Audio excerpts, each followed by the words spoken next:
У Віцебску ушанавалі лепшых дзеячаў культуры і мастацтва. Прэміямі і ганаровымі граматамі аблвыканкама за творчыя дасягненні адзначаны 8 лаўрэатаў. Музыканты, мастакі, супрацоўнікі музейнай і тэатральнай сфер. На ўрачыстую цырымонію прыехалі самыя яркія прадстаўнікі галіны з усіх раёнаў Прыдзьвінскага краю. Падрабязнасці ў Артура Смалякова.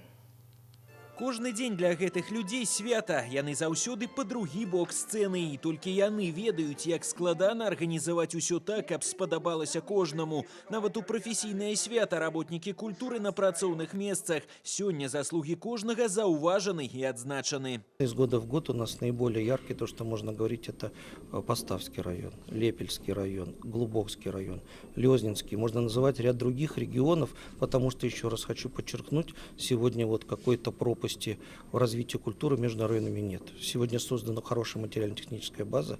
Сегодня ряд специалистов, которые действительно достойно представляют регионы не только в областном нашем центре, на республиканских, международных фестивалях и праздниках. У актавай зале Віцебскай абласной бібліятэкі свабодных месцаў няма. Віншаванні прымаюць паэты і музыканты, мастакі і артысты. За высокія творчыя дасягненні аблвыканкам адзначыў прэміі 8 чалавек. Лепшым музейным работнікам прызнана загадчыца навукова-асветніцкага отдела областного краязнаўчага музея Алена Зорина. Мы работаем каждый день, делаем то, что затребовано людьми, востребовано и молодежью, и пожилым поколением. У нас очень много социальных проектов. У нас много не просто экскурсий, но и образовательных программ. У нас много образовательно-развлекательных программ. Поэтому музей – это всегда живой организм.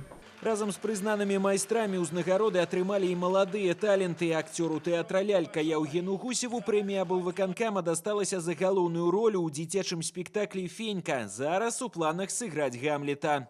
Спектакль «Фенька» поставил молодой режиссер Михаил Климчук. Роль писателя, который потерял свою мечту, хотел писать, но потерял мечту и продолжил работать экономистом. И мечта пропала. И тут появляется Фенька, якобы плоть его фантазии, которая помогла все-таки достичь мечты. Спектакль учит верить в мечту и, несмотря ни на что, идти к своей цели. Вера Чашчыхіна – чалавек без гучнай славы, але тое, што робіць на працягу 40 гадоў, адзначана гучнымі ўзнагародамі. Яе задача – спланаваць сумесную дзейнасць філіялаў Цэнтра культуры Віцебскай, скласці такі план працы, каб комфортна было і гледачам, і артыстам. Сёння яна галоўнае звяно ў ланцужку падзей установы. Для меня, наверное, это награда всей моей жизни. Буквально через 3 месяца будет 40 лет, исполнится 40 лет, как я пришла в Центр культуры Витебск работать. Было сделано очень много интересных проектов.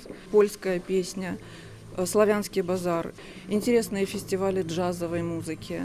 Это все, с чем связана моя жизнь. Сёння ў сферы культуры Віцебскай вобласці заняты больш за 9 тысяч чалавек. За год прыдзьвінскія таленты ажыццяўляюць больш за 80 тысяч мерапрыемстваў. Работнікі культуры прызнаюцца, забаўляць людзей цяжкая праца, але без яе такой складанай і разнастайнай яны ўжо не могуць уявіць жыццё. Артур Смалякоў, Олег Чарняк. Навіны Віцебск.